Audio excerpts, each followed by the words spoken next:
First of all, detach yourself from the outcome. All right? It's normal to feel disappointed. It's just what I said. It's just you expected it to go one way and went the other way. So it's normal. After a lead doesn't convert, they had said no. Most often, the reason is it has nothing to do with you. They have their own personal issues. Usually these calls can last up into 1 hour. It shouldn't hit an hour, but it should be like 30, 45 minutes. And so there's only so much that you can really find out and share and help your ideal person in front of you, and then also share your offer. So there's only so much that they can share with you. And maybe they don't really know you, right, enough to actually go deep into what's really going on. So most of the time, it has nothing to do with you. They have personal issues. So sorry to say, prospects lie all the time. We have to get used to that. And we are and were prospects at one point, and we still are. We're searching, we're growing, and so we're always prospects. And when we get ourselves on those calls and, maybe we're going into the store of buying a new iPhone or whatever that is, we're always a prospect, right? So prospects lie, and it's in a good way, no offense. We all did it, and we're all going to do it. It's just like I said, there's not enough time to actually go in and just share your whole life story. Things might be going on, and so we need to respect that. They may have like unexpected expenses, issues that they just don't want to share with you. All right, so they're going to have to tell a little white lie. So recognize this part of the process and don't let it affect you as much as possible. All right. Number 2, guide, don't coach on the calls. All right. So this is a little bit of avoiding the no, but never coach during a discovery and strategy calls. And telling you the truth, I have done it, and at times I slip up and do it as well. Okay? So if you do, you lose the investment. Heads off. All right? You just lose it. So you need to guide the conversation so that they see their own challenges and clearly think, wow, this is a problem. So for example, this morning in the call, I had guided her through some steps, and at the end she said, I realize that it's a mindset thing. It's in my mind, and I see what I need to do. So when that happens, and even on one side there was a no, but on the other side she said this, you have done a great job. You've done your coaching. Because it's for her to realize on her own terms, on her own time, that there is an issue here, and she can really see where she is lacking. Okay? So at that point, you can introduce your program, the solution, right, to that when she realizes there's a problem, and just handle objections and create genuine connection. Okay? So you don't want to coach on the calls. Okay, so this is kind of like avoid the no, all right? So if you got the no, maybe you want to think back and, create a little document and create your own folder and write down what happened, right? So you can realize and say, all right, she may have had issues, but let me see on my end what happened, right? And analyze it. So if you were coaching, it's going to be a direct no for sure. All right. So number 3, protect your confidence. Okay. I'm going to share with you the 7 things to protect your confidence. So this is something like a prep before, to help you maintain your confidence. I'm going to do this after I talk about these steps to take after you get your no. So protect your confidence. When a lead doesn't convert, it's easy. You're going to feel like you hit a wall. It's like, I did everything right. She got on the call. I asked the questions. I shared the solution. So the only thing you can do is Well, you got to go back to, you have to go back to number one, which is some things are just, you know, they're not about you. It's about them, and they have issues that you don't know about. So you need at this point to prioritize your self-care, to bounce back. And so what I usually do is book an immediate call with your coach if you have one, or stay connected and engaged in our community, right? Even if you don't, you know, it could be not related to coaching, but I would do empowering activities. I would celebrate small wins. And so whatever that is, to grab a quick win. Things that you know you're good at. Go celebrate yourself for doing XYZ things. And remind yourself that you're capable. And again, it doesn't have to be coaching related. All right, but when this happens, those are the things that I do. I book a call with my coach. I actually stay really engaged in our community. I come back in there and I do the things that I know I'm really good at right away. Or I do empowering activities, like I take my dog out for a walk. I enjoy the nature that I have around and just be grateful of the air and the mountains that I have. I know those things for me. You have to create those things for you. You have to have that bounce back items ready. You have to have it ready. Okay? And I know I said that twice, but because I was thinking about when we fall down, we have to have the system ready in place. If we don't know what to do. So I want to give you an example, like, you know, sports, right? When they go down, they have their coach. Okay, that's why the first thing I do is book a call with my coach, because I have my person in my corner, and they've been through it already, so they know what to say, how to guide me out of it. And then I have my other activities that I do right away, because the worst thing is to sulk in front of your phone or your computer and saying, what happened? I do agree we need to absorb those feelings and not ignore them. Actually deal with them. But to sit there for a determined time, like more than necessary, is not needed, because we know this is part of the journey. We know that when we step into the coaching space, this is going to happen. So we have to put all of these things in place as much as possible to protect it so it doesn't go that down. Does that make sense? So, like for example, when, you know, teams lose in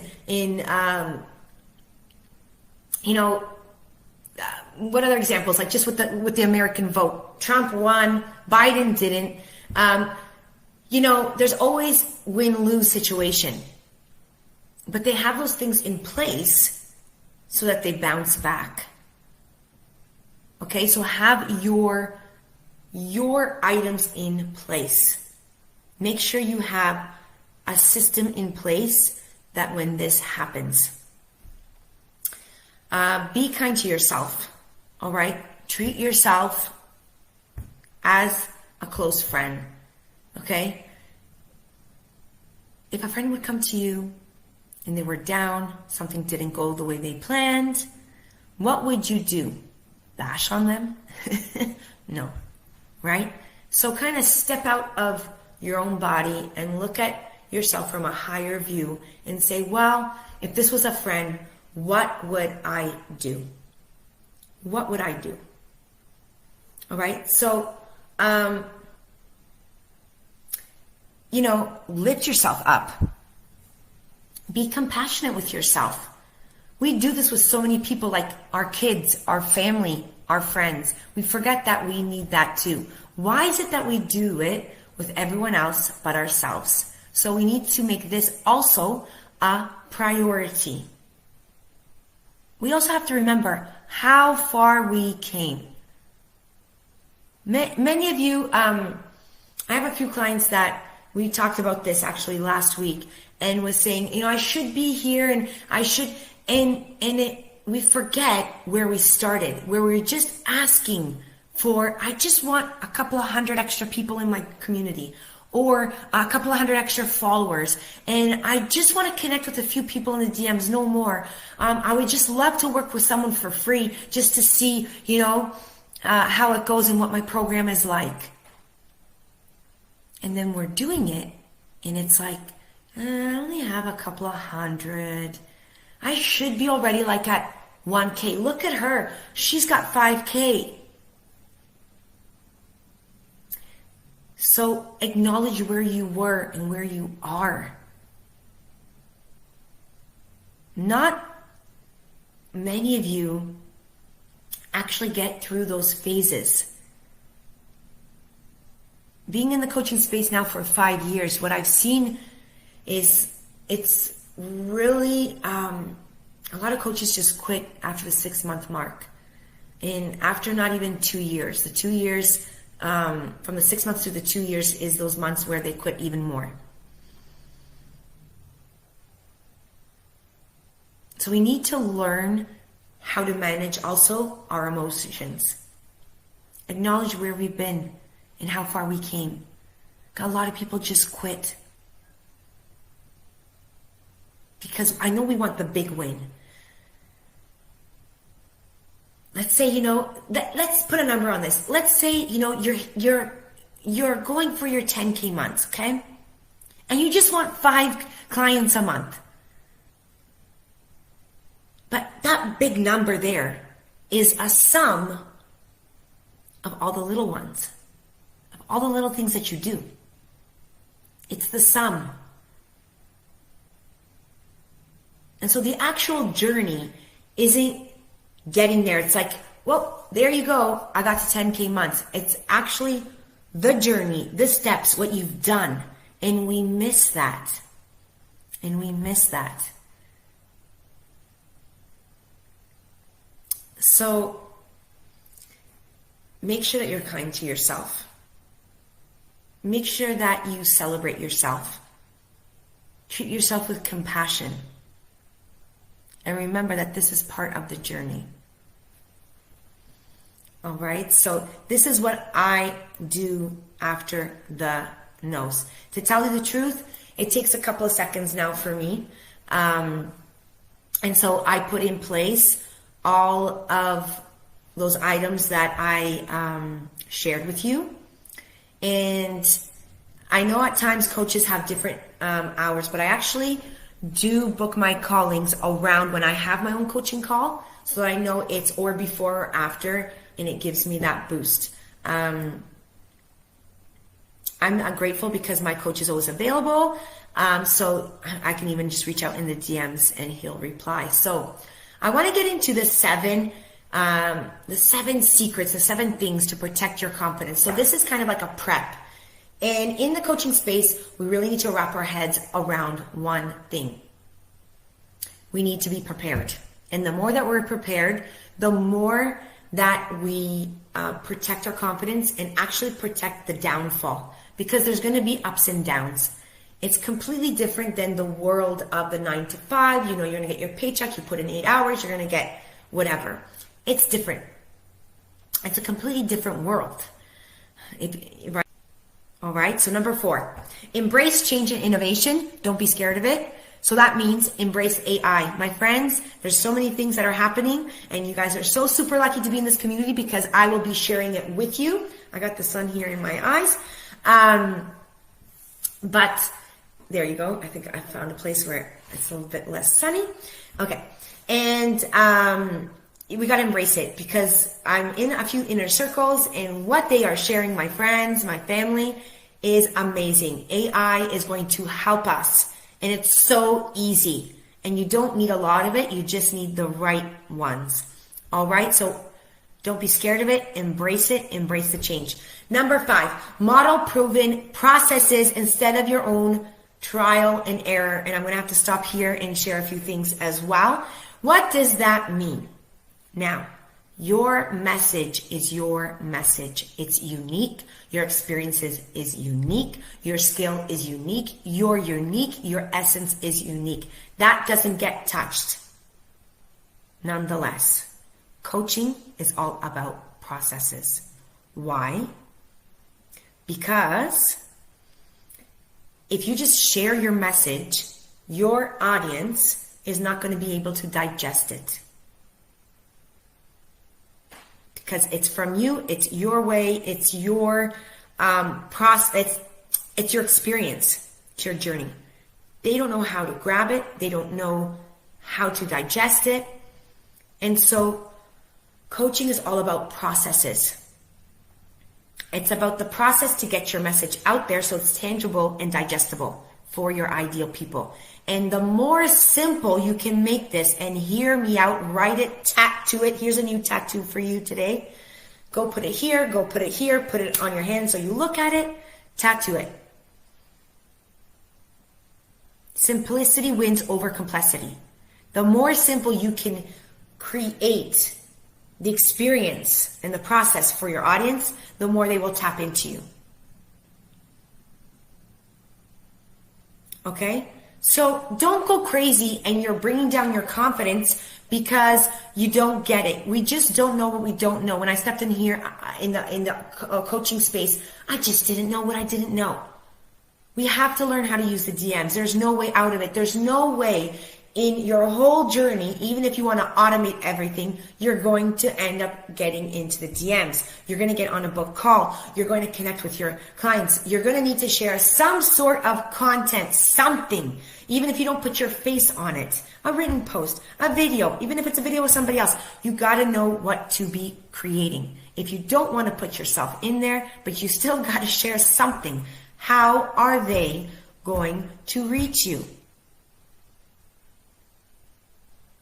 And so there are processes, and you have to understand the phase you're in to use those processes. So the most painful thing that you can do to yourself is use your own trial and error. When this is a process, it's like a recipe. I want to go make a chocolate cake. I will spend days here throwing away ingredients, so investing, going and buying all these little products, and then probably throwing it all out. How many of you have invested in programs and in courses that have nothing to do with what you need? And then you end up, you still haven't made the cake.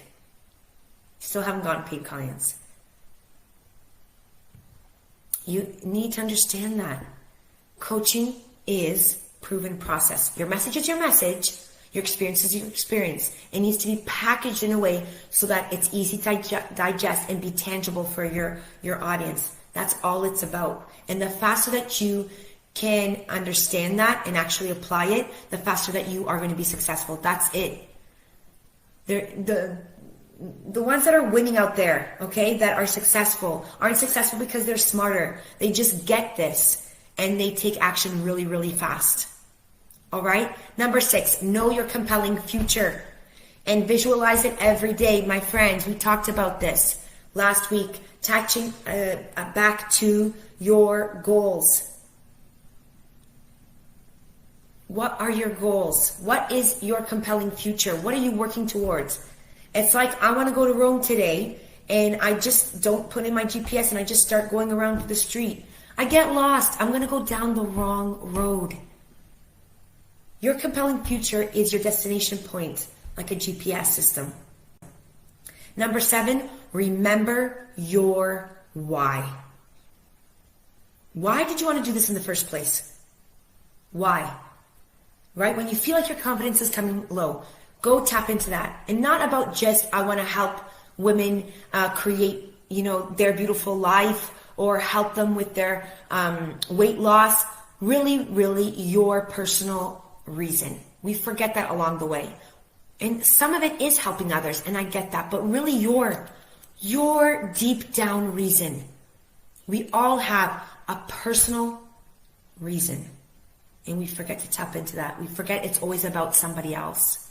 We forget that it's always, maybe for your mom, for your brother for helping others, and we forget why, our own why. Why? Your own personal reason. All right.